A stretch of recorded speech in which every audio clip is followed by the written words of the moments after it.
Salut mes chers amis, c'est le suite du cours les monocytes et les macrophages. Donc dans cette vidéo, on va voir la structure, plutôt le schéma, donc de façon détaillée et bien sûr les caractéristiques phénotypiques de chaque cellule, c'est-à-dire donc les marqueurs membranaires qui existent à la surface des cellules. Alors les monocytes et les macrophages, c'est la même cellule. La différence, c'est que la maturation et la différenciation du monocyte va donner le macrophage. Donc les monocytes, c'est la forme immature des macrophages parce que les monocytes, lorsqu'ils circulent dans les tissus, vont différencier en macrophages soit du type M1, soit du type M2. Et on a déjà dit que la différenciation dépend du type des cytokines et des protéines qui existent dans l'environnement. Donc, rappelez bien que la différenciation des monocytes en macrophages du type M1 se fait par l'intermédiaire des stimulus bactériens qui sont les lipopolysaccharides qui existent à la surface des bactéries et aussi par les interférons gamma et le TNF-alpha qui est produite par les différentes cellules du système immunitaire.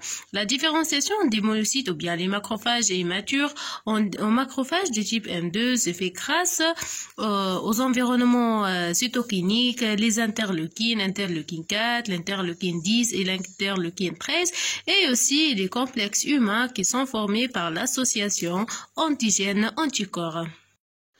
Il existe 3 sous-populations des monocytes selon le niveau d'expression de CD14 à la surface membranaire.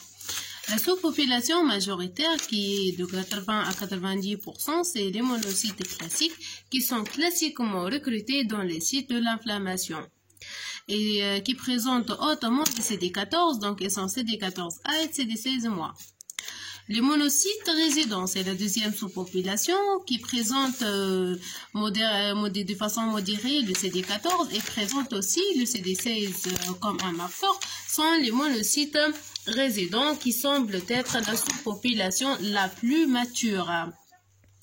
La troisième sous-population, c'est les monocytes patrouillants, appelés aussi les monocytes circulant dans les tissus et autres. Donc, ces monocytes sont caractérisés par l'absence de CD14, mais la présence de CD16 seulement. Donc, elles sont CD14 en moins, CD16 plus. Maintenant, on va voir ensemble les caractéristiques phénotypiques marquantes des macrophages, les macrophages du type M1 et les macrophages du type M2. Donc, les macrophages qui représentent la forme la plus mature des monocytes et qui présentent une durée de vie très longue de 20 à 100 jours.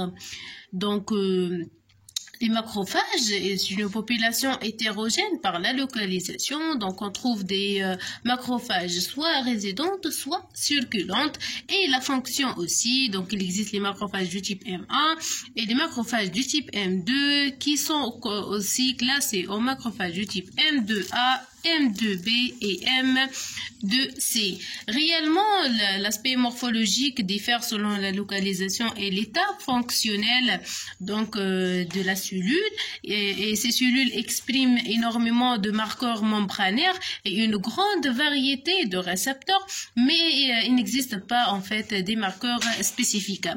Donc parmi les marqueurs phénotypiques marquants donc de ces cellules, c'est que dans les macrophages du type M1, on trouve fortement le CD86, peu de CD206, le CD64, le CD80 et le HLA d'hier. Donc ces cellules ont un rôle pro-inflammatoire et amplifient l'inflammation par la sécrétion des cytokines inflammatoires et par la sécrétion aussi de l'oxyde nitrique qui intervient donc dans la bactéricidie et pour lutter en fait contre les différents agents pathogènes, surtout les bactéries.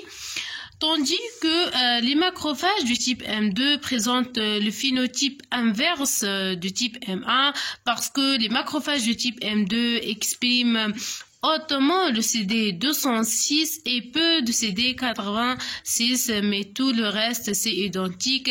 Et donc la deuxième différence c'est le rôle aussi, donc parce que les macrophages du type M2, soit M2A, M2B et M2C, donc elles présentent la même fonction, c'est que le rôle est un rôle anti-inflammatoire. Elles interviennent dans le processus d'immunorégulation, la cicatrisation et l'angiogénèse. De façon indépendante au type de la cellule M1 ou M2, il existe 6 propriétés fonctionnelles importantes des macrophages qu'il faut apprendre. La première propriété qui est connue déjà, c'est la phagocytose et la bactéricidie.